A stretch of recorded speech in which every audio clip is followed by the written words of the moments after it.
अगर आज कोई बेहतरीन यूनिवर्सिटीज की बात करी जाए तो दिमाग में आते हैं ऑक्सफोर्ड, ये या केन रिच सेना। लेकिन आपको एक कमाल की बात बताऊं, लेकिन आज से 1500 साल पहले कहानी कुछ और ही थी। क्योंकि तब भारत में थी एक ऐसी यूनिवर्सिटी जो आज पूरे विश्व की सबसे पुरानी यूनिवर्सिटी में से एक है, नालंदा। नालंदा 3 शब्दों से बना है, ना प्लस आलम प्लस दा, जिसका मतलब है एक ऐसा उपहार जिसकी कोई सीमा ना हो। वाकई जैसा नाम वैसा काम। इस यूनिवर्सिटी में ज्ञान का भंडार था। यहाँ सिर्फ धार्मिक ग्रंथ ही नहीं बल्कि लिटरेचर, थियोलॉजी, लॉजिक, मेडिसिन और फिलॉसफी जैसे कई सब्जेक्ट पढ़ाए जाते थे। और तो और हर सब्जेक्ट का भरपूर ज्ञान देने के लिए बनाई गई थी 9 मंजिला लाइब्रेरी, जिसमें लाख 2 लाख नहीं बल्कि 90 लाख से भी ज्यादा बुक्स और मैन्युस्क्रिप्ट्स रखी गई थी। ये यूनिवर्सिटी 700 सालों तक दुनिया को यूं ही ज्ञान देती रही, लेकिन नालंदा ने कई बार हमलों की मार को भी झेला।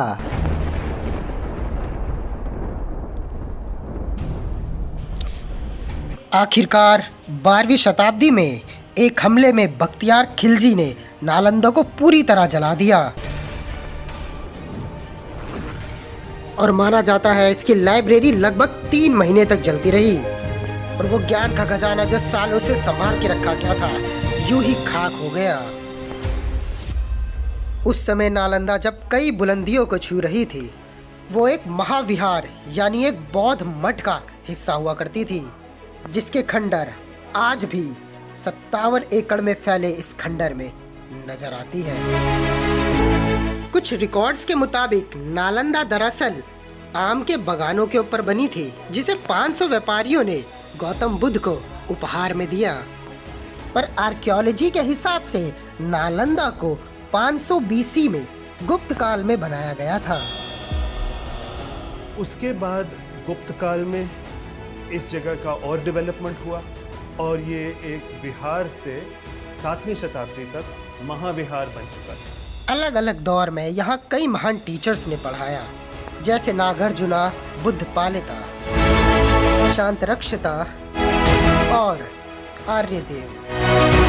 और जानते हैं स्टूडेंट्स कौन थे? चाइनीज ट्रैवलर जैसे ह्यूंग सांग टेंग जैसे, जो दुनिया भर से यहाँ खींचे चले आते थे। यहाँ पर पूरे विश्व से, चीन से, म्यांमार से, श्रीलंका से अनेक प्रांतों के लोग इस जगह पर शिक्षा ग्रहण करने के लिए आया करते थे इस महाविहार में। लेकिन इन सब के बावजूद नालंदा समय की मार को नहीं झेल पाई।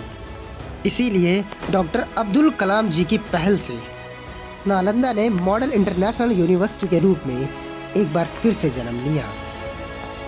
नालंदा जैसी यूनिवर्सिटी इस बात का सबूत है कि भारत का ज्ञान सदियों से विश्व को रोशन कर रहा है। हम उम्मीद करते हैं कि एक बार वक्त फिर से करवट लेगा और बेहतरीन ज्ञान की तलाश करता हुआ हर एक बंदा कहेगा, it's happen only in India.